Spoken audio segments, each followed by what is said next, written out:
방금 읽었는데 저희 7절 말씀 제가 읽겠습니다. 그러므로 형제들아 주께서 강림하시기까지 길이 참으라. 보라 농부가 땅에서 나는 귀한 열매를 바라고 길이 참아 이른 비와 늦은 비를 기다리나니. 이런 말씀이 있습니다. 오늘 야고보 사도는 먼저 이제 참으라는 말씀을 하면서 주께서 강림하시기까지 길이 참으라 이런 말씀을 합니다. 여러분 기억하시죠? 우리 지난번에는 부한 자들에 대한 경고의 말씀을 들었습니다. 3절에서는 부한 자들이 말세에 재물을 쌓았도다라고 말씀하면서 말세를 언급하셨고요. 또 5절에서는 부한 자들이 땅에서 사치하고 방종하여 살육의 날에 너희 마음을 살찌게 하였도다라고 말하면서 살육의 날을 말했습니다. 이 모두가 이제 우리 심판의 날을 가리킨다고 지난번에 말씀을 나눴는데요. 자, 여기서는 오늘 주께서 강림하실 때를 말하고 있습니다. 강림하신다. 예수님께서 내려오신다는 말씀입니다. 우리 방금 사도신경 우리 말씀을 봤는데요.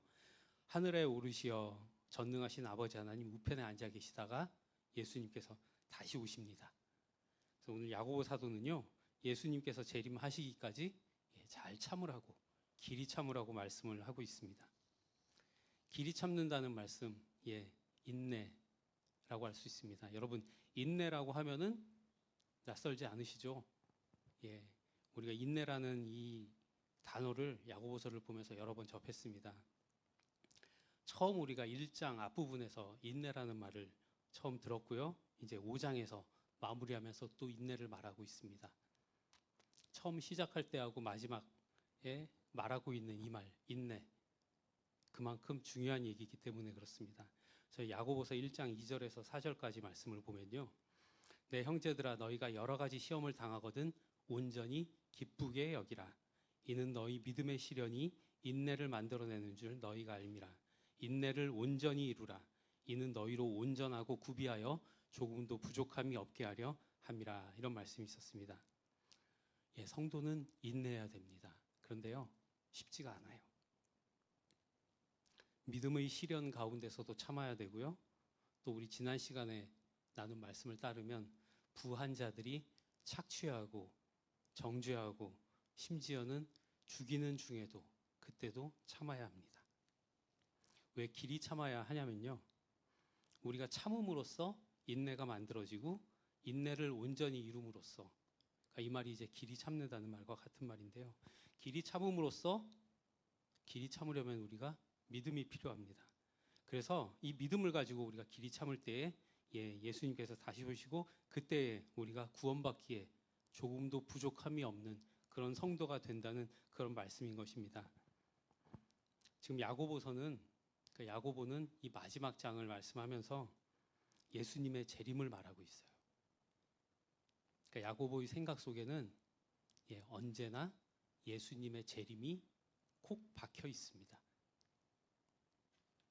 뒤에 가서 이 말씀 다시 한번 보고요. 그 다음 말씀을 보면 농부가 땅에서 나는 귀한 열매를 바라고 길이 참아 이른 비와 늦은 비를 기다리나니. 이런 말씀이 있는데요. 오늘 야고보는 저희에게 참으라고 하면서 참는 본이 되는 사람 몇 명을 언급하고 있는데 가장 먼저 나오는 사람은 농부입니다. 농부가 땅에서 나는 이 열매를 거두기 위해서는 참아야 됩니다. 여기 오늘 말씀을 보면은 이른 비와 늦은 비 이런 말씀이 나오는데요. 이스라엘 땅은 기후가 우리나라하고 좀 다릅니다. 어떻게 다르냐? 제가 정말 생생하게 설명을 해드리고 싶은데 제가 가서 살아보질 않아가지고 뭐 자세히 말씀은 못 드리겠고 그냥 찾아본 대로 말씀을 드리도록 하겠습니다. 그래서 이스라엘은 좀 우리나라하고 기후가 많이 달라요. 뭐 지중해성 기후다, 또 아열대성 기후다 이렇게 말을 하는데요. 이스라엘은 한 5월 중순경부터 여름이 시작됩니다. 일단 여름이 시작되면 기온이 굉장히 높고요. 건조한 날씨만 계속됩니다. 이때는 아까 아열대라고 말씀드렸는데 건기예요. 그러니까 비가 내리질 않습니다. 그동안 땅은 계속 바짝 말라서 생명이 살 수 없는 그런 사막처럼 변해버리고 맙니다. 그리고 쭉 반년가량 흘러서 한 10월에서 11월경 되면은 비가 내리는데요. 이게 이른비입니다. 이때 이른비가 내리고 나면은 한 2-3주 정도 지나서 땅이 이 물기를 촉촉히 머금고 이제 땅이 부드러워져서 씨를 뿌릴 수 있게 됩니다. 그리고 땅은 싹을 낼 수 있게 됩니다. 이게 이른비고요. 그다음에 이스라엘은 이제 우기가 언제냐면 겨울이에요. 겨울에 이제 이 이른비를 시작으로 해서 이제 소나기가 내릴 때도 있고, 그래서 농사는 이 겨울 동안 내리는 비에 의존을 합니다. 이제 늦은 비 같은 경우에는 한 3월이나 4월경에 농작물이 잘 자랄 수 있도록 결실하기 전에 마지막으로 농작물에 뿌려주는 그런 비입니다. 그러니까 이 이른 비하고 늦은 비는 때에 맞게 내려야 되는 거거든요. 이거는 전적으로 하나님의 축복입니다. 하나님 손에 달린 겁니다. 농부가 할 수 있는 일은 비를 기다리는 것밖에 없어요. 자기가 할 수 있는 게 아무것도 없습니다. 그러니까 농부는 기다림의 표본이자, 그리고 또 한 가지는 내가 할 수 없다는 걸 인정하는 그런 사람입니다. 이 사람은 하나님의 손길을 기다리는 사람입니다. 신명기 11장 14절 말씀을 보면 여호와께서 너희의 땅에 이른 비 늦은 비를 적당한 때에 내리시리니 너희가 곡식과 포도주와 기름을 얻을 것이요. 이렇게 모세가 말을 합니다. 이제 모세는 이스라엘이 얻는 이 가나안 땅에 들어가지 못하고 이스라엘 백성들한테 들어가서 어떻게 살아야 되는지를 전했는데, 그때 이 이스라엘 백성들에게 주신 말씀이 이겁니다. 하나님께서 비를 주실 것이다. 이렇게 날씨가 관련된 부분은 하나님한테 의존할 수밖에 없습니다. 그리고 이제 8절 말씀을 보겠는데요. 8절을 보면은 너희도 길이 참고 마음을 굳건하게 하라. 주의 강림이 가까우니라. 이런 말씀이 있습니다. 농부처럼 우리도 길이 참고 마음을 굳건하게 해서 주님이 다시 오실 그때를 기다려야 됩니다. 우리 성도들도 이 농부의 본을 따라서 참아야 되는데요. 아까 말씀드린 것처럼 믿음의 시련도 참아야 되고, 또 부한자들의 이 괴롭힘도 참아야 되고, 그리고 또 예수님께서 다시 오실 때를 기다려야 됩니다. 예수님께서 다시 오시는 때가 오래 걸려도 기다려야 됩니다. 예수님께서 부활하시고 하나님 우편에 올라가신 지가 어느덧 한 2000년 정도가 흘렀습니다. 그때 사람들은 예수님께서 하늘로 올라가시자마자 금방 내려오실 걸로 생각을 했거든요. 그런데 생각한 만큼 빨리 오시지를 않았습니다. 기다리던 사람들은 나이를 먹어서 죽었고요. 또 이 사람들이 그걸 보면서 아니 오신다고 했는데 왜 안 오시냐고 원망을 하기도 했습니다. 그리고 예수님을 믿는 사람들을 비웃기도 했어요. 야, 정말로 예수가 살았다 한들 오지를 않네. 이런 얘기를 했던 겁니다. 그래서 성도들은 참아야 될 게 굉장히 많은데, 그 중에 한 가지는 예수님께서 다시 오시지 않는다는 것을 비웃고 조롱하는 이런 말도 참아야 합니다. 베드로후서에 보면 이게 생생하게 이제 기록이 되어 있는데요. 베드로후서 3장 3절에서 4절 말씀을 보면 먼저 이것을 알지니 말세에 조롱하는 자들이 와서 자기의 정욕을 따라 행하며 조롱하여 이르되 주께서 강림하신다는 약속이 어디 있느냐, 조상들이 잔 후로부터 만물이 처음 창조될 때와 같이 그냥 있다 하니. 말세가 가까워진다는 이런 생각을 하게 되는 이유 중에는 지난번 말씀드린 것처럼 여러 가지가 있습니다만, 하나님과 예수님을 비난하고 조롱하는 이것도 포함되는 것 같아요. 그리고 성도를 비난하는 것도 포함됩니다. 우리 때때로 뉴스를 통해서 이 교회라고 하는 어떤 집단, 진짜 교회가 아니죠. 하나님을 섬기지 않는 그런 교회들이 있습니다. 우리가 이단이라고도 하고요, 사입이라고도 하는데 그런 것들이 많이 있어요. 그런데 이름을 교회라고 내걸어요. 모르는 세상 사람들은 우리와 똑같은 교회라고 생각을 합니다.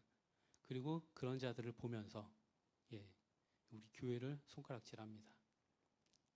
야, 하나님을 믿는다는 사람들이 저렇게 행동하네? 그럼 하나님 없는 거네.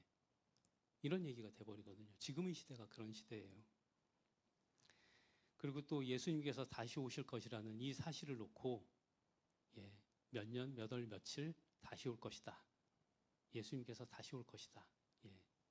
여러분 혹시 예전에 뉴스에 나온 다미 선교회 아십니까?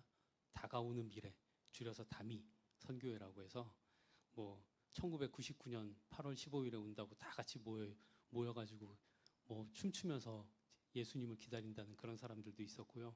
뭐 물론 지금 우리나라에는 이미 내가 재림한 예수다라고 하는 사람들이 50명 이상 있기도 합니다. 예, 우리 작년에 목사님한테 이 부분 잘 배웠죠. 이단과 사이비에 대해서 배웠었습니다. 예, 이 시대에 우리가 믿음을 지키고 올바른 믿음 위에 서 있다는 것은 정말 어렵고 힘든 일인 것 같습니다. 그래서 오늘 말씀에 특별히 마음을 굳건하게 하라는 말씀이 있어요. 믿음의 반석 위에 굳게 서 있으라는 말씀입니다. 비가 오고 창수가 몰아쳐도 흔들리지 말고 서 있으라는 그런 말씀입니다. 굳건한 마음, 이건 우리가 굳건하게 깨어있는 마음, 언제 주님 오실지 모릅니다. 우리는 분명히 깨어 있어야 돼요. 예, 그런데 언제 다시 오실지는 아무도 모릅니다. 하나님만 오직 아시는 일이거든요.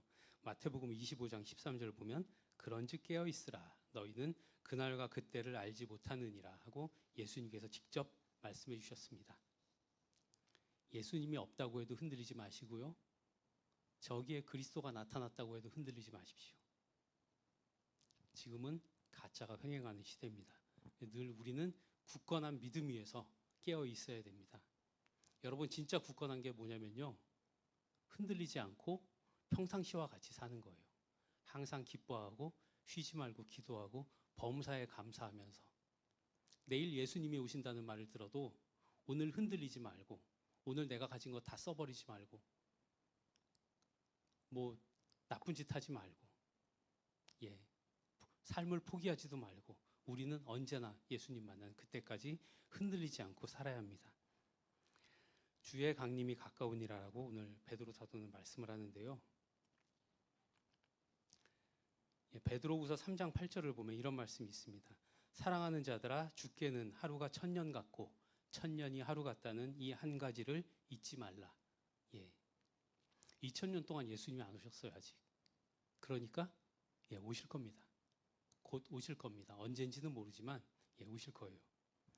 우리한테는 긴 시간이지만 하나님께는 긴 시간이 아닙니다. 왜냐하면 하나님한테는 하루가 1000년 같기도 하고 1000년이 하루 같기도 해요. 그리고 예수님께서 재림하실 때는 하나님만 아십니다. 이 하루가 1000년 같고 1000년이 하루 같다. 이 말이 무슨 말장난처럼 들리기도 하잖아요. 그런데 여러분 재밌는 거는 아인슈타인의 상대성 원리라는 거 여러분 들어보셨잖아요. 그 상대성 원리에 따르면 얼마든지 이 일이 가능합니다. 그래서 쌍둥이의 역설이라는 게 있는데 지구에 사는 쌍둥이 형과 로켓을 타고 빛의 속도로 날아간 쌍둥이 동생이 예, 어느 날 다시 만나면 둘 사이에 흐른 시간이 현격히 차이가 나서 한 사람은 할아버지가 되어 있고 한 사람은 젊을 때 모습 그대로라고 해요.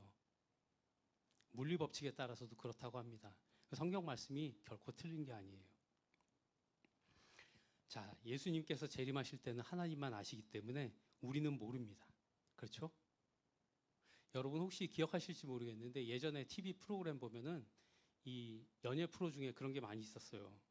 그 물이 가득 든 풍선 아니면 뭐 밀가루가 가득 든 풍선 그런 풍선 아래에 앉아가지고 퀴즈 문제를 맞추는데 이 풍선이 뭐 30초 또는 1분이 되면 예, 침이 풍선을 찔러서 풍선이 뻥 터져요. 그러니까 그 안에 문제를 맞추고 빨리 피해야 되는 거예요. 그 풍선 아래에 앉아가지고 퀴즈를 맞추는 사람들의 심정은 어떨까요? 정신이 하나도 없을 겁니다. 금방이라도 풍선이 터질 것 같겠죠. 예, 이 사람들은 뭐 지금 불안한 마음을 안고 언제 풍선이 터질지 모르고 예, 그 상태에서 퀴즈를 맞춰야 됩니다. 예, 사실은 그게 우리가 가져야 될 모습이에요. 언제 주님 오실지 모릅니다. 정신 바짝 차리고 언제나 깨어 있어야 하는 겁니다. 왜 이렇게 예수님께서 아직도 오시지 않냐? 2000년이 지났는데 아직도 오시지 않냐? 그 이유는요. 베드로후서 3장 9절에서 볼 수가 있는데 베드로후서 3장 9절에 보면 이런 말씀이 있어요. 오직 주께서는 너희를 대하여 오래 참으사 아무도 멸망하지 아니하고 다 회개하기에 이르기를 원하시느니라. 예, 그때는 하나님만 아시는데 하나님께서 원하시는 것은 예, 빨리 예수님께서 다시 오셔가지고 세상 사람들을 벌 주는 것이 아니고 기다리고 또 기다리시면서 모든 사람들이 회개하기를 기다리고 계십니다. 그래서 하나님께서 기다리고 계신 거예요. 2000년도 기다리실 거고 제가 단언할 수는 없지만 하나님 뜻에 따라서 3000년도, 4000년도 기다리실 겁니다. 그 다음에 9절을 보면요. 형제들아 서로 원망하지 말라. 그리하여야 심판을 면하리라. 보라 심판주가 문 밖에 서 계시니라. 이런 말씀이 있습니다. 우리가 인내해야 된다고 지금 말씀을 나누고 있는데요. 이 인내는 믿음의 시련 가운데 만들어집니다. 시련, 고통스럽죠. 여러분, 힘들고 고통스러우면 어떻게 되나요? 우리의 마음이 항상 다른 사람 탓을 하게 됩니다. 모세의 때에 애굽을 벗어나서 이스라엘 백성들이 광야를 지나는 동안 광야 생활이 힘들다 보니까 모세를 원망했고 하나님을 원망했습니다. 이 사람들의 최후가 어떻게 됐냐면 모두 멸망당했습니다. 하나님을 원망했기 때문에 다 멸망당한 거예요. 자, 모세를 원망한 사람들은 어떻게 됐을까요? 먹을 게 없다. 우리가 고기가 먹고 싶은데 고기가 없다. 그렇게 원망하고 투정했을 때 모세는 하나님께서 주실 것이다라고 이스라엘 백성들에게 얘기를 했습니다. 그리고 이런 말을 해요. 우리가 누구냐? 너희의 원망은 우리를 향하여 함이 아니요 여호와를 향하여 함이로다. 모세에 대한 원망이요 하나님에 대한 원망이라는 말씀입니다. 왜냐하면 모세는 하나님의 명을 따라서 일하는 사람이었기 때문에 그렇습니다. 자, 어려운 일이 있을 때 원망하는 게 사람의 속성이에요. 가정에 어려운 일이 있으면 부부간에 다툼이 생깁니다. 혹은 형제간에 다툼이 생깁니다. 어떻게 되죠? 그 집안은 분열됩니다. 우리가 흔히 풍비박산 났다고 하는 그런 일이 벌어지는 거예요. 그렇다면 교회 공동체 내에서 서로 원망하고 다투면 어떻게 될까요? 이거는 모세를 원망하는 거하고 그다음에 가정 내에서 가족들끼리 원망하는 거하고 합친 그런 결과가 생깁니다.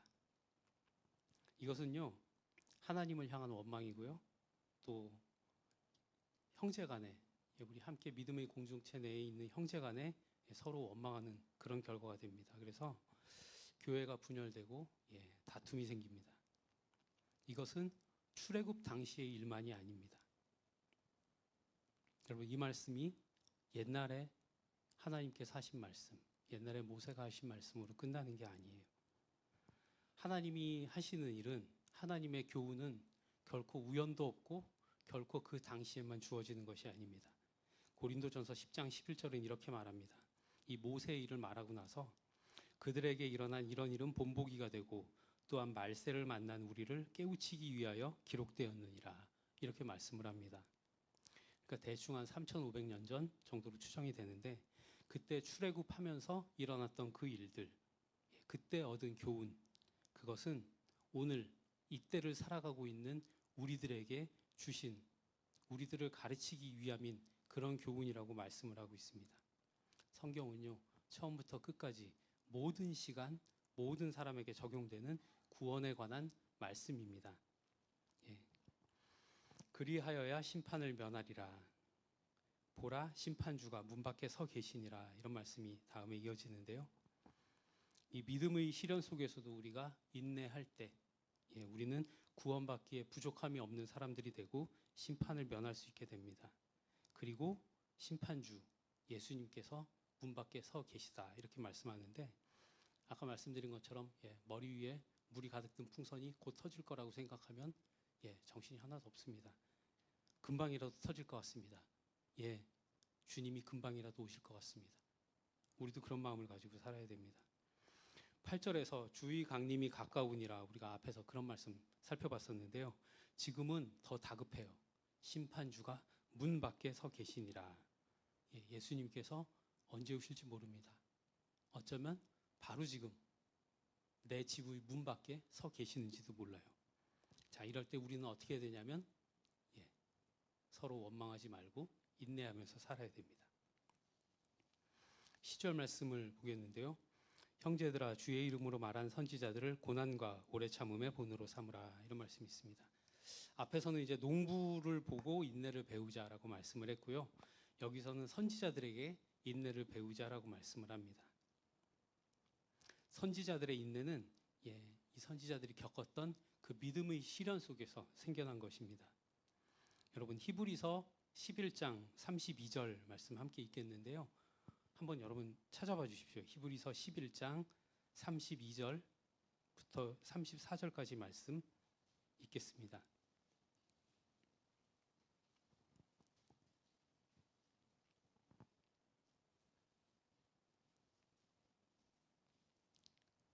히브리서 11장 32절에서 34절까지의 말씀.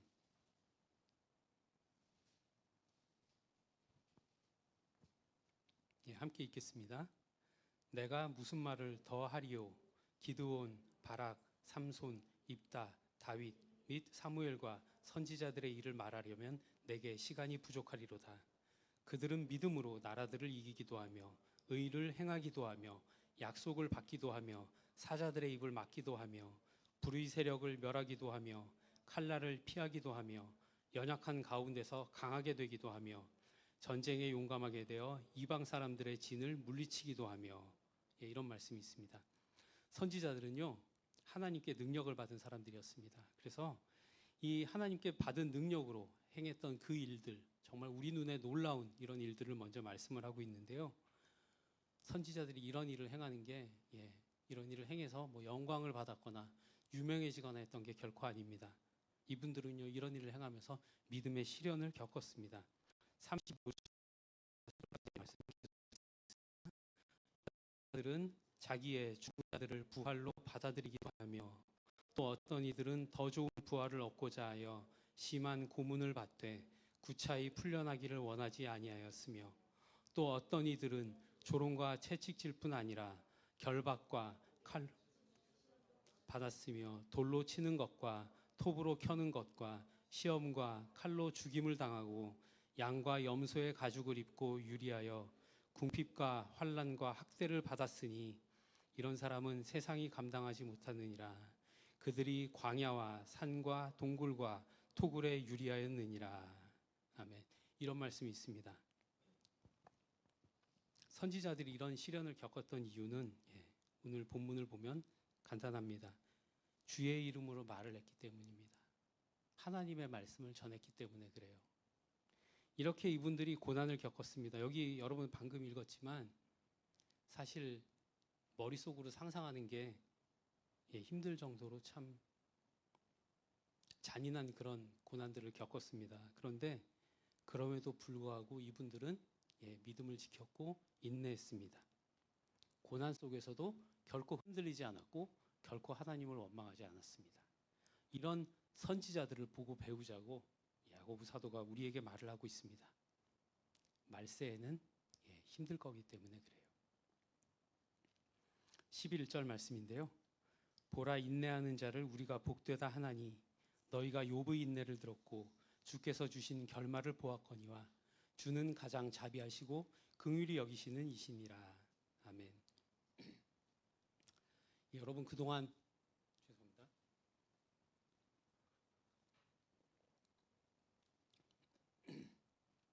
그동안 우리가 인내해라, 오래 참아라, 원망하지 마라 계속 이런 말씀만 들었거든요. 어떻게 보면 잔소리 같긴 한데요. 여기서는 이제 여러분들에게 위로와 또 상급의 말씀을 전해주고 있습니다. 인내하는 사람이 받는 복 관련해 갖고 우리 마태복음 5장을 보면은 팔복의 말씀이 나오는데요. 그 마태복음 5장 10절을 보면 이런 말씀이 있습니다. 의를 위하여 박해를 받은 자는 복이 있나니 천국이 그들의 것임이라.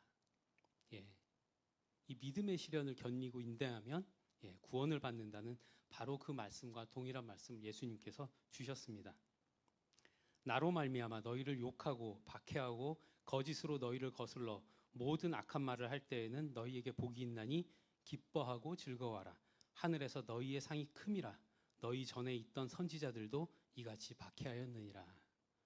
선지자들 이렇게 박해를 당했지만 그분들은 우리에게 인내의 본이 되었습니다. 또 예수님께서 아주 우리에게 직접적으로 들려주신 말씀도 있어요. 마태복음 10장 22절을 보면은 너희가 내 이름으로 말미암아 모든 사람에게 미움을 받을 것이나 끝까지 견디는 자는 구원을 얻으리라. 예수님 때문에, 예수님의 이름 때문에, 예수님을 믿는 그 믿음 때문에 우리가 모든 사람에게 미움을 받을 겁니다. 우리가 살아서 그런 일을 겪을 수도 있고요. 아마 우리 다음에 믿음을 갖고 사는 사람들이 그런 일을 겪을 수도 있을 텐데, 모든 사람에게 미움을 받게 되겠지만 끝까지 견디면, 오늘 야고보서의 말씀대로 하자면은 오래 참으면 구원을 얻습니다. 자, 여러분, 제일 중요한 게 구원이죠. 구원을 얻는데 못할 게 뭐 있습니까? 어떤 고난이나 어떤 시련이 와도 잊지 마십시오. 우리는 구원을 얻습니다. 그래서 우리는 끝까지 견딜 수가 있을 겁니다. 있습니다. 아멘. 그 다음에 이제 욥의 얘기가 나오는데요. 앞에서는 농부에게 인내를 배우자, 또 선지자들에게 인내를 배우자고 했는데 여기서는 욥을 언급하고 있습니다. 욥은 여러분 잘 아시죠? 정말 고난 당한 사람의 표본이라고 할 수 있습니다.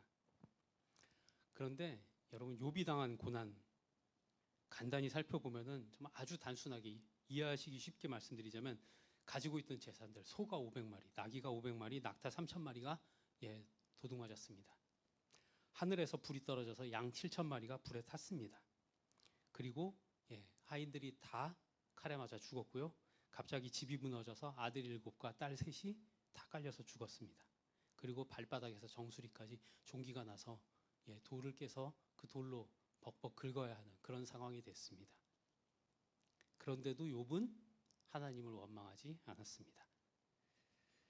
처음에 욥이 이런 고난을 겪기 시작할 때, 그때 욥이 어떤 말씀을 하냐면, 내가 모태에서 알몸으로 나왔사온즉 또한 알몸이 그리로 돌아가올지라 주신 이도 여호와시오 거두신 이도 여호와시오니 여호와의 이름이 찬송을 받으실지니이다. 이렇게 말을 합니다. 다 도둑맞고 뺏기고 자녀들이 죽어도 욥은 모든 것을 하나님이 주셨다고 하나님을 인정합니다. 그런데 그 다음 아까 말씀드린 것처럼 욥의 몸에 종기가 났습니다. 욥이 벅벅벅 긁고 있는, 기와장을 깨서 벅벅벅 긁고 있는 그 모습을 보고 욥의 아내가 욥 보고 뭐라고 하냐면요, 아주 예쁘게 이렇게 말합니다. 하나님을 욕하고 죽어라, 이렇게 말을 합니다. 그때에도 욥은 그대의 말이 한 어리석은 여자의 말 같도다. 우리가 하나님께 복을 받았은즉 화도 받지 아니하겠느냐 하고 이 모든 일에 욥이 입술로 범죄하지 아니하니라. 욥은 이런 믿음을 가진 사람이었습니다. 그런데 욥도 사람이잖아요. 너무 힘든 거예요. 그렇게 잘 버텼는데 친구들이 찾아오자 욥도 내가 왜 태어났냐 하면서 자기의 생일을 저주합니다. 자기가 세상에 태어난 걸 저주했어요. 성경을 봐도 욥보다 더 큰 고난을 당한 사람이 없는 것 같습니다. 그런데 그럼에도 불구하고 욥은 하나님을 원망하지 않았습니다. 모든 것을 하나님 손에 있다고 인정을 했습니다. 그래서 이 모든 고난을 정말 인내로서 견뎌낸 사람인 것입니다. 그래서 욥은 복을 받았습니다. 성경에 그 누구도 욥보다 고난받은 사람은 없지만 성경에 그 누구도 대놓고 욥보다 큰 복을 받은 사람도 없는 것 같습니다. 주께서 주신 결말을 보았거니와, 욥기를 읽어보시면 욥의 결말이 나오는데요. 욥기를 보면 42장 5절에 욥이 이렇게 고백합니다. 내가 주께 대하여 귀로 듣기만 하였사오나 이제는 눈으로 주를 배웠나이다. 이 고난 가운데서 하나님과 대화하면서 욥은 하나님이 어떤 분이신지를 깨닫고 알게 됐습니다. 그냥 막연히 알고 있던 그런 정말 하늘에 계시는 분이 아니고 정말 그분이 어떤 분인지 욥은 깨달았습니다. 그리고 욥은 하나님께 옳다고 인정을 받았습니다. 욥의 친구들에 대해서, 이 욥의 친구들이 하나님께 드리는 제사를 하나님은 받지 않으셨지만 욥이 대신해서 하나님께 제사를 드릴 때 하나님이 받으셨어요. 그래서 여호와께서 욥을 기쁘게 받으셨더라, 이렇게 말씀합니다. 그 다음에 욥의 공경을 돌이키시고 이전 모든 소유보다 갑절의 소유를 욥에게 되돌려 주셨습니다. 욥기 42장 10절 말씀인데요. 그 다음에 또 욥이 받은 복은 이 일 후에 욥이 140년을 살면서 아들과 손자 4대를 받습니다. 그리고 나이가 차서 죽었습니다. 욥이 평안한 인생을 살았던 것입니다. 그러니까 고난 가운데서 하나님을 만나 뵙고 하나님께 옳다고 인정을 받고 그 다음에 하나님께서 욥에게 복을 주셨고 그리고 평안한 삶을 살면서 아들과 손자 4대를 볼 동안 그렇게 살았던 이것이 욥의 결말입니다. 그러니까 욥은 정말 인내를 이루는 사람의 본보기로 우리에게 주어진 거예요. 여러분, 이 욥의 일을 보면서 우리가 배워야 될 것은 인내할 때 구원의 복을 받는다. 인내할 때 하나님께 복을 받는다는 것, 그것입니다. 왜 이렇게 결말이 났냐? 왜 하나님께서 이런 결말을 주셨느냐? 오늘 말씀은 주는 가장 자비하시고 긍휼히 여기시는 이시니라 이렇게 말씀을 합니다. 욥이 인내했을 때 하나님께서 이런 복을 주셨잖아요. 우리가 인내할 때 하나님께서 우리에게도 같은 복을 주십니다. 예수님의 재림을 기다리면서 믿음의 시련 속에서도 끝까지 참고 견디는 우리에게 하나님께서 욥과 같은 복을 주십니다. 그 이유는 하나님은 가장 자비하시고 우리를 긍휼히 여기시는 분이시기 때문에 그렇습니다. 자, 여러분, 하나님이 우리를 만드셨잖아요. 우리는 하나님을 아버지라고 부르잖아요.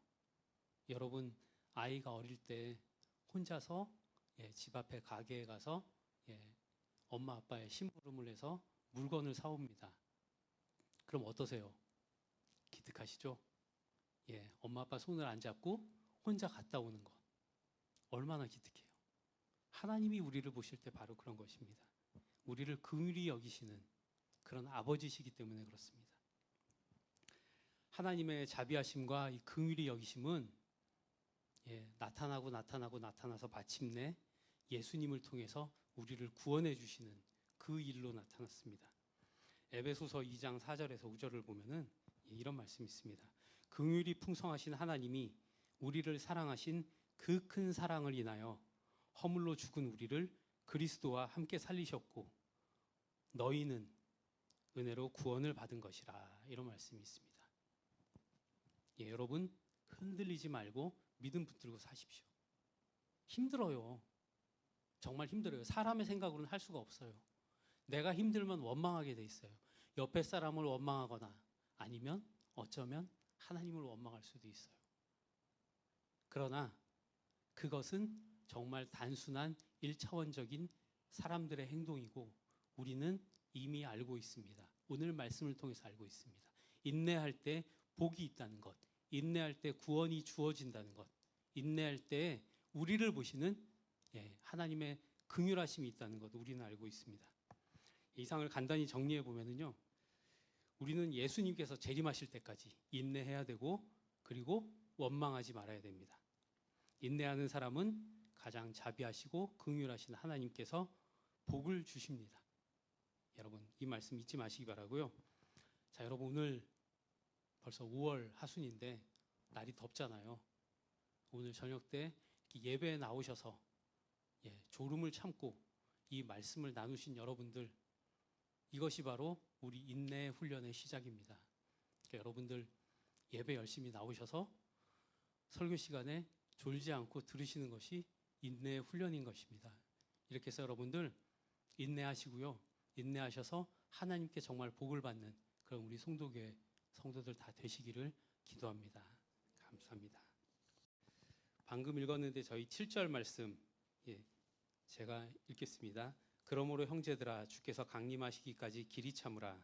보라 농부가 땅에서 나는 귀한 열매를 바라고 길이 참아 이른 비와 늦은 비를 기다리나니 이런 말씀이 있습니다. 오늘 야고보 사도는 먼저 이제 참으라는 말씀을 하면서 주께서 강림하시기까지 길이 참으라 이런 말씀을 합니다. 여러분 기억하시죠? 우리 지난번에는 부한자들에 대한 경고의 말씀을 들었습니다. 3절에서는 부한자들이 말세에 재물을 쌓았도다라고 말씀하면서 말세를 언급하셨고요.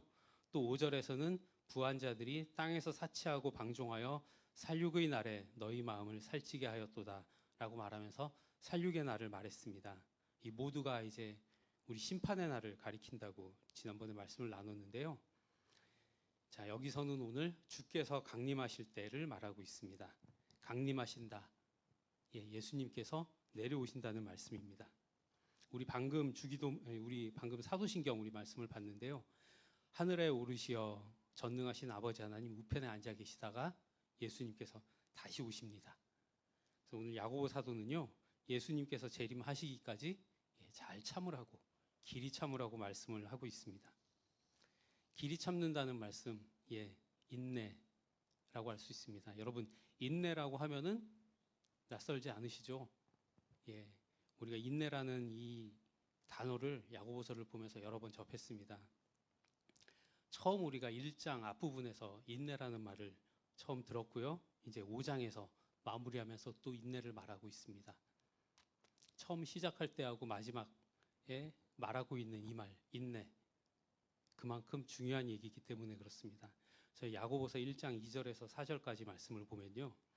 내 형제들아 너희가 여러 가지 시험을 당하거든 온전히 기쁘게 여기라. 이는 너희 믿음의 시련이 인내를 만들어내는 줄 너희가 알미라. 인내를 온전히 이루라. 이는 너희로 온전하고 구비하여 조금도 부족함이 없게 하려 함이라. 이런 말씀이 있었습니다. 성도는 인내해야 됩니다. 그런데요, 쉽지가 않아요. 믿음의 시련 가운데서도 참아야 되고요.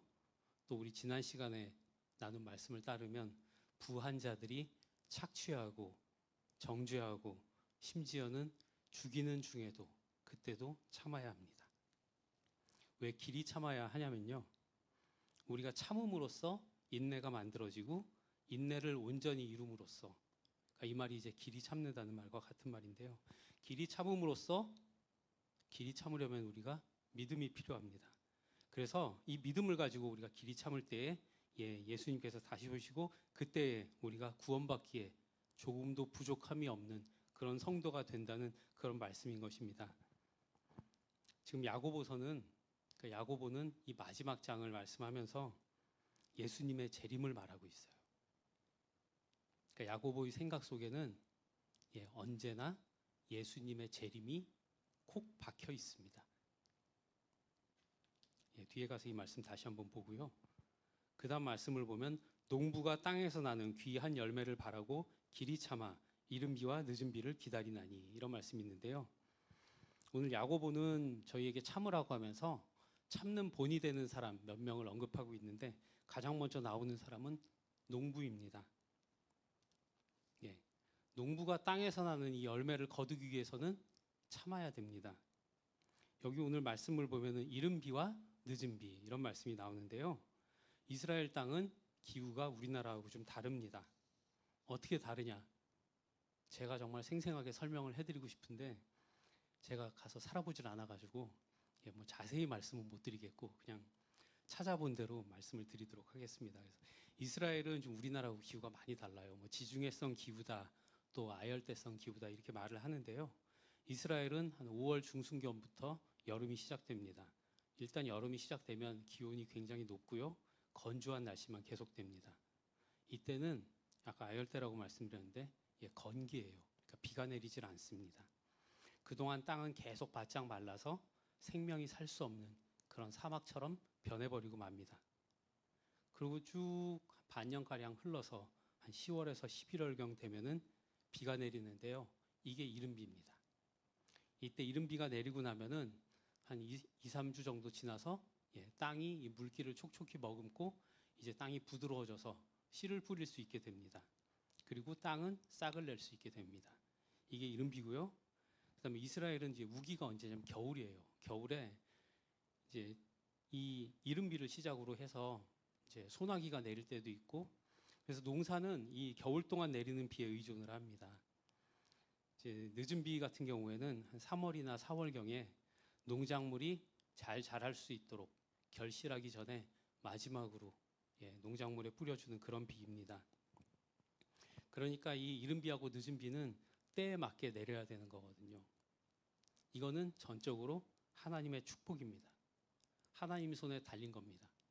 농부가 할 수 있는 일은 비를 기다리는 것밖에 없어요. 자기가 할 수 있는 게 아무것도 없습니다.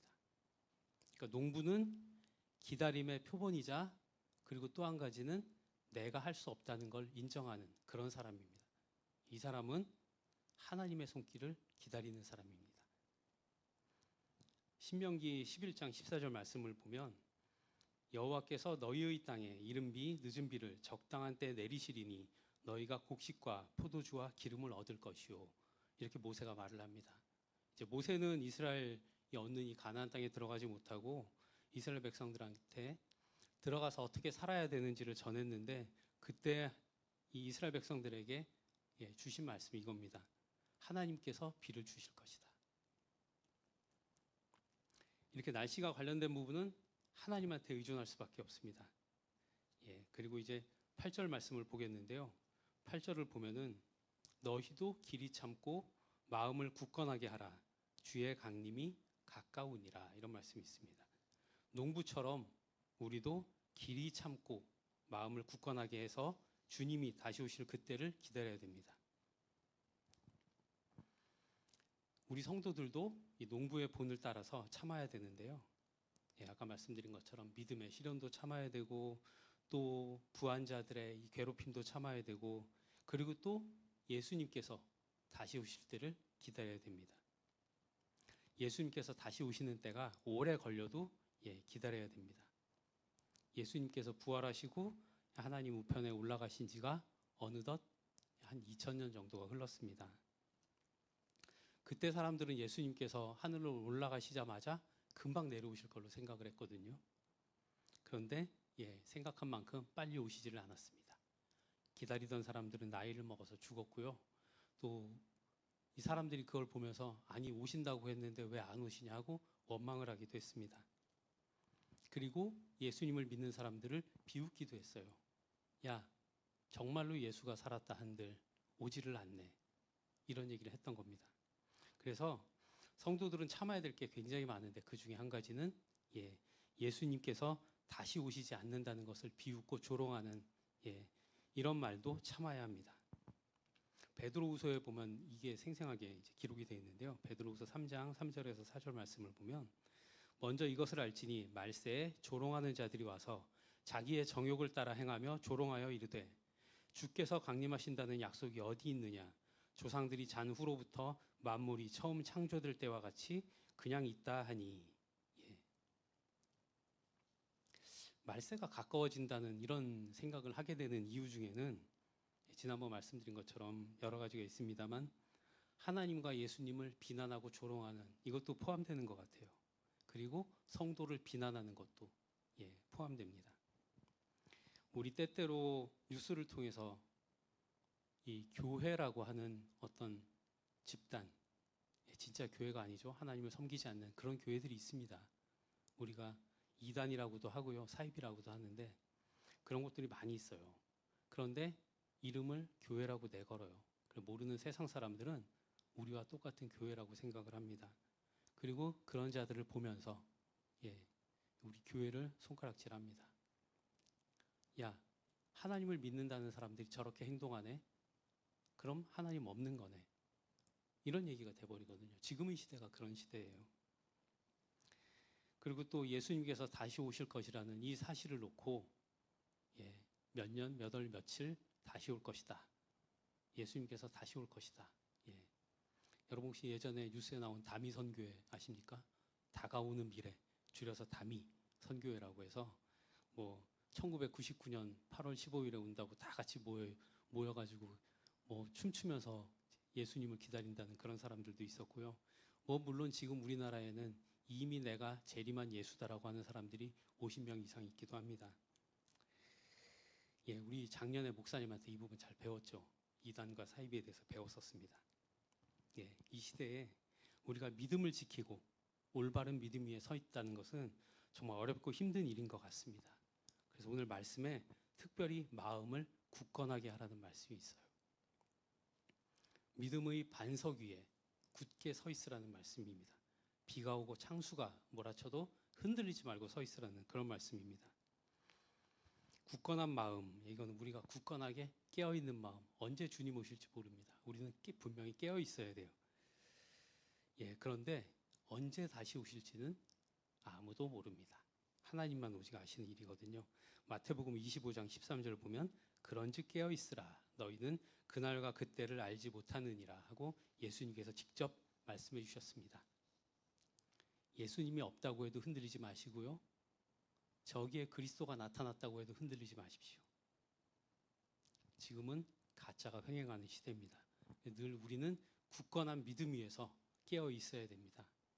여러분 진짜 굳건한 게 뭐냐면요. 흔들리지 않고 평상시와 같이 사는 거예요. 항상 기뻐하고 쉬지 말고 기도하고 범사에 감사하면서 내일 예수님이 오신다는 말을 들어도 오늘 흔들리지 말고 오늘 내가 가진 거 다 써버리지 말고 뭐 나쁜 짓 하지 말고 예, 삶을 포기하지도 말고 우리는 언제나 예수님 만나는 그때까지 흔들리지 않고 살아야 합니다.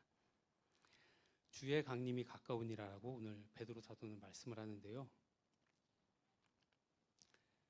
예, 베드로후서 3장 8절을 보면 이런 말씀이 있습니다. 사랑하는 자들아 주께는 하루가 1000년 같고 1000년이 하루 같다는 이 한 가지를 잊지 말라. 예, 2000년 동안 예수님이 안 오셨어요 아직. 그러니까 예, 오실 겁니다. 곧 오실 겁니다. 언젠지는 모르지만 예, 오실 거예요. 우리한테는 긴 시간이지만 하나님께는 긴 시간이 아닙니다. 왜냐하면 하나님한테는 하루가 1000년 같기도 하고 1000년이 하루 같기도 해요. 그리고 예수님께서 재림하실 때는 하나님만 아십니다. 이 하루가 1000년 같고 1000년이 하루 같다. 이 말이 무슨 말장난처럼 들리기도 하잖아요. 그런데 여러분 재밌는 거는 아인슈타인의 상대성 원리라는 거 여러분 들어보셨잖아요. 그 상대성 원리에 따르면 얼마든지 이 일이 가능합니다. 그래서 쌍둥이의 역설이라는 게 있는데 지구에 사는 쌍둥이 형과 로켓을 타고 빛의 속도로 날아간 쌍둥이 동생이 예, 어느 날 다시 만나면 둘 사이에 흐른 시간이 현격히 차이가 나서 한 사람은 할아버지가 되어 있고 한 사람은 젊을 때 모습 그대로라고 해요. 물리 법칙에 따라서도 그렇다고 합니다. 성경 말씀이 결코 틀린 게 아니에요. 자, 예수님께서 재림하실 때는 하나님만 아시기 때문에 우리는 모릅니다. 그렇죠? 여러분 혹시 기억하실지 모르겠는데 예전에 TV 프로그램 보면은 이 연예 프로 중에 그런 게 많이 있었어요. 그 물이 가득 든 풍선 아니면 뭐 밀가루가 가득 든 풍선 그런 풍선 아래에 앉아가지고 퀴즈 문제를 맞추는데 이 풍선이 뭐 30초 또는 1분이 되면 예, 침이 풍선을 찔러서 풍선이 뻥 터져요. 그러니까 그 안에 문제를 맞추고 빨리 피해야 되는 거예요. 그 풍선 아래에 앉아가지고 퀴즈를 맞추는 사람들의 심정은 어떨까요? 정신이 하나도 없을 겁니다. 금방이라도 풍선이 터질 것 같겠죠. 예, 이 사람들은 뭐 지금 불안한 마음을 안고 언제 풍선이 터질지 모르고 예, 그 상태에서 퀴즈를 맞춰야 됩니다. 예, 사실은 그게 우리가 가져야 될 모습이에요. 언제 주님 오실지 모릅니다. 정신 바짝 차리고 언제나 깨어 있어야 하는 겁니다. 왜 이렇게 예수님께서 아직도 오시지 않냐? 2000년이 지났는데 아직도 오시지 않냐? 그 이유는요. 베드로후서 3장 9절에서 볼 수가 있는데 베드로후서 3장 9절에 보면 이런 말씀이 있어요.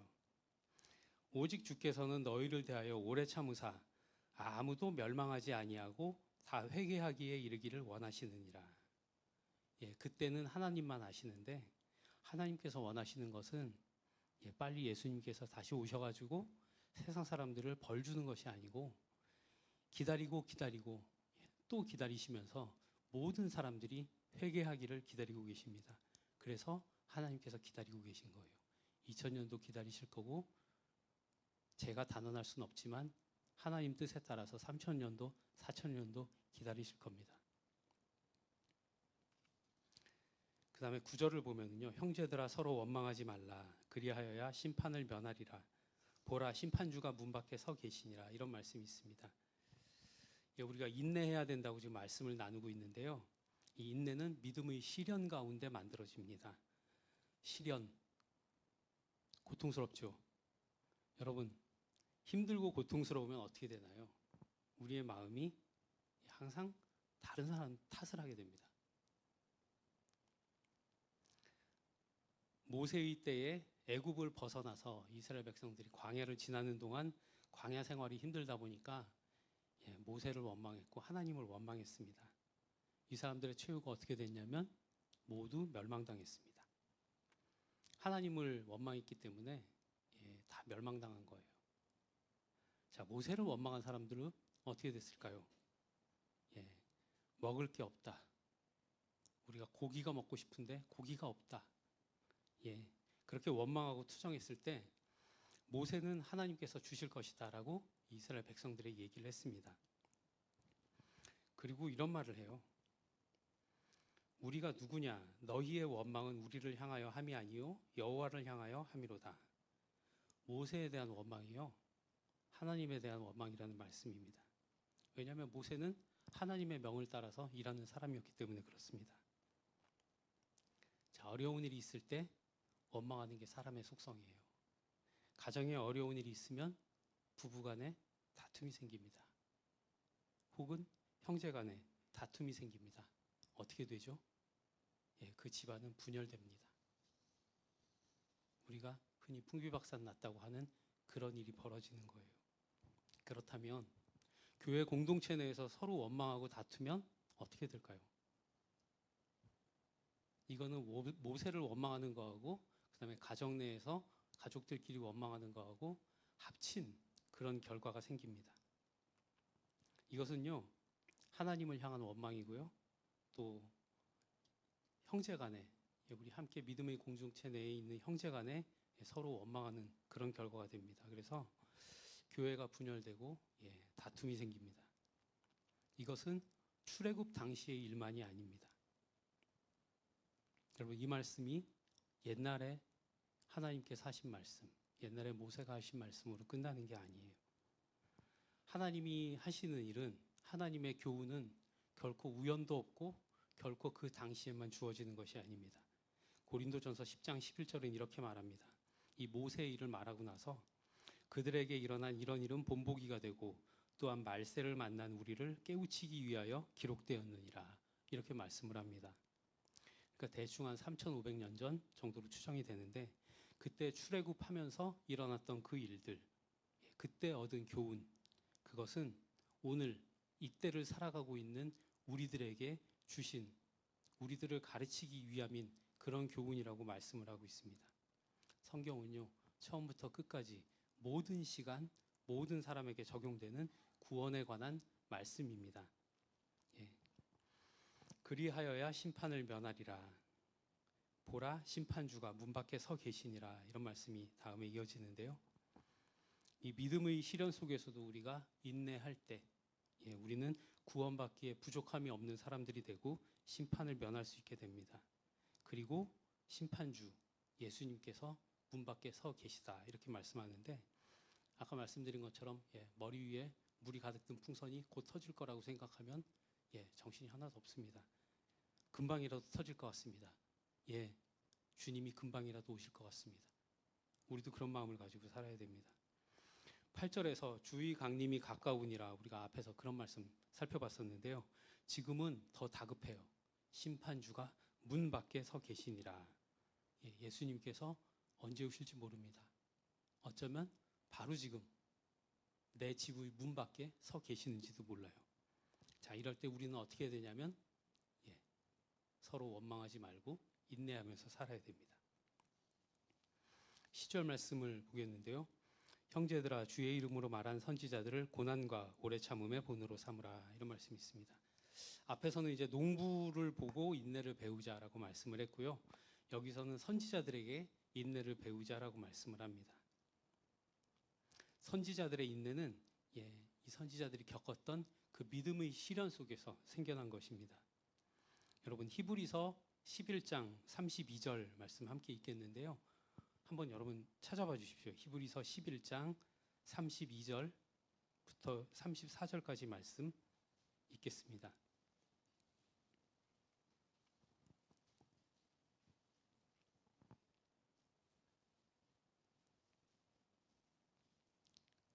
히브리서 11장 32절에서 34절까지의 말씀.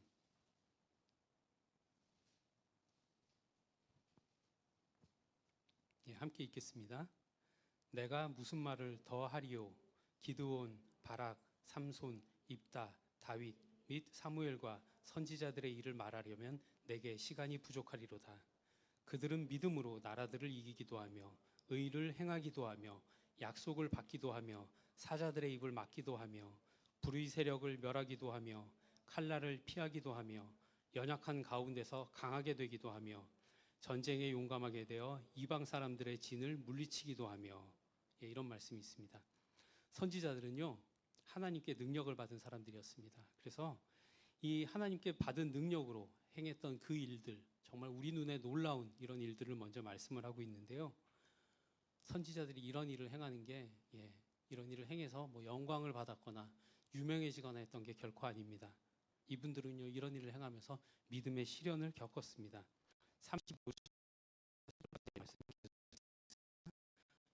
말씀들은 자기의 죽은 자들을 부활로 받아들이기도 하며 또 어떤 이들은 더 좋은 부활을 얻고자 하여 심한 고문을 받되 구차히 풀려나기를 원하지 아니하였으며 또 어떤 이들은 조롱과 채찍질 뿐 아니라 결박과 칼 받았으며 돌로 치는 것과 톱으로 켜는 것과 시험과 칼로 죽임을 당하고 양과 염소의 가죽을 입고 유리하여 궁핍과 환난과 학대를 받았으니 이런 사람은 세상이 감당하지 못하느니라. 그들이 광야와 산과 동굴과 토굴에 유리하였느니라. 아멘. 이런 말씀이 있습니다. 선지자들이 이런 시련을 겪었던 이유는, 오늘 본문을 보면 간단합니다. 주의 이름으로 말을 했기 때문입니다. 하나님의 말씀을 전했기 때문에 그래요. 이렇게 이분들이 고난을 겪었습니다. 여기 여러분 방금 읽었지만 사실 머릿속으로 상상하는 게 힘들 정도로 참 잔인한 그런 고난들을 겪었습니다. 그런데 그럼에도 불구하고 이분들은 믿음을 지켰고 인내했습니다. 고난 속에서도 결코 흔들리지 않았고 결코 하나님을 원망하지 않았습니다. 이런 선지자들을 보고 배우자고 야고보 사도가 우리에게 말을 하고 있습니다. 말세에는 힘들 거기 때문에 그래요. 11절 말씀인데요. 보라, 인내하는 자를 우리가 복되다 하나니 너희가 욥의 인내를 들었고 주께서 주신 결말을 보았거니와 주는 가장 자비하시고 긍휼히 여기시는 이시니라. 아멘. 여러분 그동안 죄송합니다.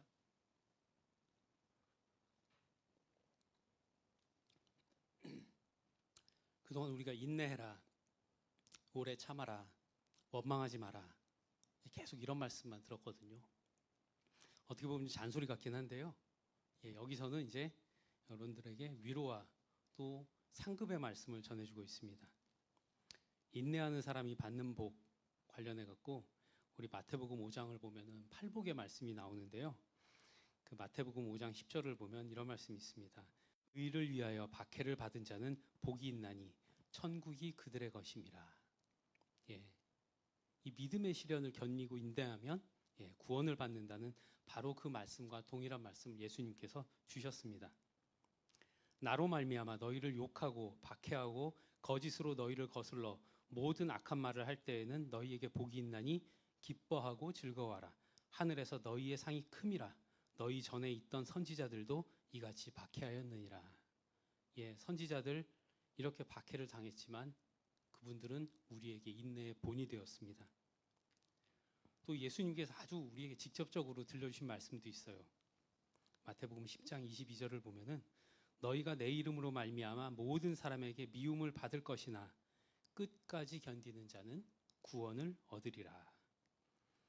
예수님 때문에, 예수님의 이름 때문에, 예수님을 믿는 그 믿음 때문에 우리가 모든 사람에게 미움을 받을 겁니다. 우리가 살아서 그런 일을 겪을 수도 있고요.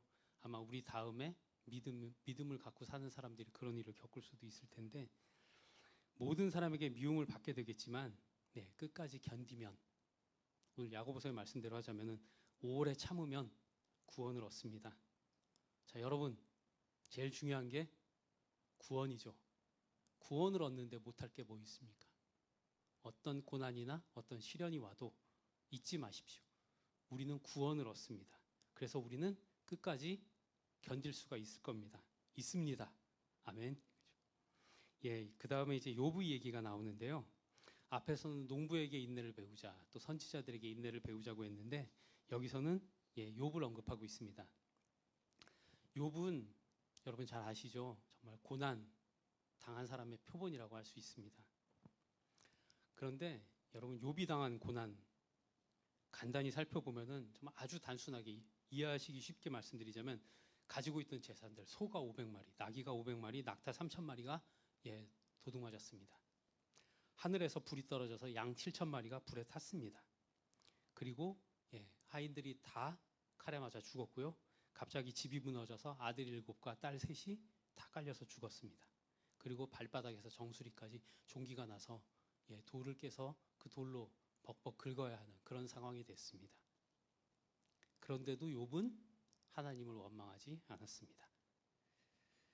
처음에 욥이 이런 고난을 겪기 시작할 때 그때 욥이 어떤 말씀을 하냐면 내가 모태에서 알몸으로 나왔사온즉 또한 알몸이 그리로 돌아가올지라 주신 이도 여호와시오 거두신 이도 여호와시오니 여호와의 이름이 찬송을 받으실지니이다. 이렇게 말을 합니다. 다 도둑맞고 뺏기고 자녀들이 죽어도 욥은 모든 것을 하나님이 주셨다고 하나님을 인정합니다. 그런데 그 다음 아까 말씀드린 것처럼 욥의 몸에 종기가 났습니다. 욥이 벅벅벅 긁고 있는 기와장을 깨서 벅벅벅 긁고 있는 그 모습을 보고 욥의 아내가 욥 보고 뭐라고 하냐면요. 아주 예쁘게 이렇게 말합니다. 하나님을 욕하고 죽어라. 이렇게 말을 합니다. 그때에도 욥은 그대의 말이 한 어리석은 여자의 말 같도다.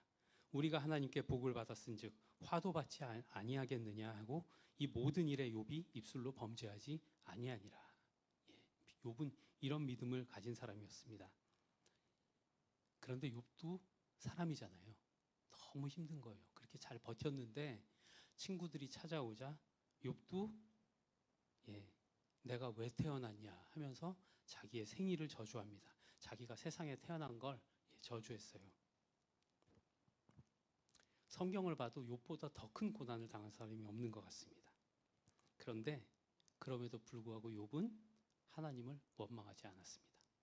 모든 것을 하나님 손에 있다고 인정을 했습니다. 그래서 이 모든 고난을 정말 인내로서 견뎌낸 사람인 것입니다. 그래서 욥은 복을 받았습니다. 성경에 그 누구도 욥보다 고난받은 사람은 없지만 성경에 그 누구도 대놓고 욥보다 큰 복을 받은 사람도 없는 것 같습니다. 주께서 주신 결말을 보았거니와 욥기를 읽어보시면 욥의 결말이 나오는데요. 욥기를 보면 42장 5절에 욥이 이렇게 고백합니다. 내가 주께 대하여 귀로 듣기만 하였사오나 이제는 눈으로 주를 배옵나이다. 이 고난 가운데서 하나님과 대화하면서 욥은 하나님이 어떤 분이신지를 깨닫고 알게 됐습니다. 그냥 막연히 알고 있던 그런 정말 하늘에 계시는 분이 아니고 정말 그분이 어떤 분인지 욥은 깨달았습니다. 그리고 욥은 하나님께 옳다고 인정을 받았습니다. 욥의 친구들에 대해서 이 욥의 친구들이 하나님께 드리는 제사를 하나님은 받지 않으셨지만 욥이 대신해서 하나님께 제사를 드릴 때 하나님이 받으셨어요. 그래서 여호와께서 욥을 기쁘게 받으셨더라 이렇게 말씀합니다. 그 다음에 욥의 공경을 돌이키시고 이전 모든 소유보다 갑절의 소유를 욥에게 되돌려 주셨습니다. 욥기 42장 10절 말씀인데요. 그 다음에 또 욥이 받은 복은 이 일 후에 욥이 140년을 살면서 아들과 손자 4대를 받습니다. 그리고 나이가 차서 죽었습니다.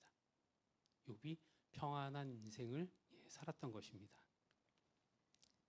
그러니까 고난 가운데서 하나님을 만나 뵙고 하나님께 옳다고 인정을 받고 그 다음에 하나님께서 욥에게 복을 주셨고 그리고 평안한 삶을 살면서 아들과 손자 4대를 볼 동안 그렇게 살았던 이것이 욥의 결말입니다. 그러니까 욥은 정말 인내를 이루는 사람의 본보기로 우리에게 주어진 거예요. 여러분, 이 욥의 일을 보면서 우리가 배워야 될 것은 인내할 때 구원의 복을 받는다. 인내할 때 하나님께 복을 받는다는 것, 그것입니다. 왜 이렇게 결말이 났냐? 왜 하나님께서 이런 결말을 주셨느냐? 오늘 말씀은 주는 가장 자비하시고 긍휼히 여기시는 이시니라, 이렇게 말씀을 합니다. 욥이 인내했을 때 하나님께서 이런 복을 주셨잖아요. 우리가 인내할 때 하나님께서 우리에게도 같은 복을 주십니다. 예수님의 재림을 기다리면서 믿음의 시련 속에서도 끝까지 참고 견디는 우리에게 하나님께서 욥과 같은 복을 주십니다. 그 이유는 하나님은 가장 자비하시고 우리를 긍휼히 여기시는 분이시기 때문에 그렇습니다. 자, 여러분, 하나님이 우리를 만드셨잖아요. 우리는 하나님을 아버지라고 부르잖아요. 여러분, 아이가 어릴 때 혼자서 집 앞에 가게에 가서 엄마 아빠의 심부름을 해서 물건을 사옵니다. 그럼 어떠세요? 기특하시죠? 엄마 아빠 손을 안 잡고 혼자 갔다 오는 것, 얼마나 기특해요. 하나님이 우리를 보실 때 바로 그런 것입니다. 우리를 긍휼히 여기시는 그런 아버지시기 때문에 그렇습니다. 하나님의 자비하심과 이 긍휼히 여기심은 나타나서 마침내 예수님을 통해서 우리를 구원해 주시는 그 일로 나타났습니다. 에베소서 2장 4절에서 5절을 보면은 이런 말씀이 있습니다. 긍휼이 풍성하신 하나님이 우리를 사랑하신 그 큰 사랑을 인하여 허물로 죽은 우리를 그리스도와 함께 살리셨고 너희는 은혜로 구원을 받은 것이라, 이런 말씀이 있습니다. 여러분, 흔들리지 말고 믿음 붙들고 사십시오. 힘들어요. 정말 힘들어요. 사람의 생각으로는 할 수가 없어요. 내가 힘들면 원망하게 돼 있어요. 옆에 사람을 원망하거나 아니면 어쩌면 하나님을 원망할 수도 있어요. 그러나 그것은 정말 단순한 1차원적인 사람들의 행동이고 우리는 이미 알고 있습니다. 오늘 말씀을 통해서 알고 있습니다. 인내할 때 복이 있다는 것, 인내할 때 구원이 주어진다는 것, 인내할 때 우리를 보시는 하나님의 긍휼하심이 있다는 것, 우리는 알고 있습니다. 이상을 간단히 정리해 보면은요, 우리는 예수님께서 재림하실 때까지 인내해야 되고 그리고 원망하지 말아야 됩니다. 인내하는 사람은 가장 자비하시고 긍휼하신 하나님께서 복을 주십니다. 여러분, 이 말씀 잊지 마시기 바라고요. 자, 여러분, 오늘 벌써 5월 하순인데 날이 덥잖아요. 오늘 저녁 때 예배에 나오셔서 졸음을 참고 이 말씀을 나누신 여러분들, 이것이 바로 우리 인내의 훈련의 시작입니다. 그러니까 여러분들 예배 열심히 나오셔서 설교 시간에 졸지 않고 들으시는 것이 인내의 훈련인 것입니다. 이렇게 해서 여러분들 인내하시고요. 인내하셔서 하나님께 정말 복을 받는 그런 우리 송도교회 성도들 다 되시기를 기도합니다. 감사합니다.